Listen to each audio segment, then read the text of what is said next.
ভাই ওই যে 850 টাকায় 1500 মিনিট আর 50 জিবি অফারটা একটু দেন তো ভাই। হ্যাঁ ভাই দিতেছি, নাম্বার কোন? হ্যাঁ ভাই উঠান 01763। হ্যাঁ ভাই দেন কাছে। ওকে ভাই।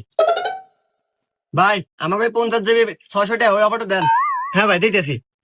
কি আরে ব্যাপার তো কিছুই বুঝতেছি না, এত অল্প টাকায় এত বেশি বেশি এমবি মিনিট, কাহিনী কি? হ্যাঁ ভাই পাচ্ছি। ভাই আমাকে 100 টাকা রিচার্জ দেন তো। 100 টাকা রিচার্জ না ভাই? হ্যাঁ ভাই দিতেছি ভাই। দেখেন ভাই গেছে। হ্যাঁ ভাই পাচ্ছি ভাই। এ ভাই আপনি কি শুরু দিচ্ছেন? আপনার ব্যবসা কি লাটে তুলবেন নাকি? কে ভাই ব্যবসা লাটে তুল মুখে? তা আপনি যা শুরু করছেন, বাজারে এমন একটা দোকান নাই যে আপনার মতো এত অল্প টাকায় এমবি মিনিট দেয়। এই জন্যই তো আমার ধরনের কাস্টমারও নাই ভাই, অল্প টাকায় বেশি দেয়, আমার ধরনের কাস্টমার হিরিক লাগে। হ্যাঁ এইভাবে ব্যবসা করতে থাকেন, কয়দিন বাদে বাপের জমি বেচে আর দোকানে ঢুকেন। ভাই জমি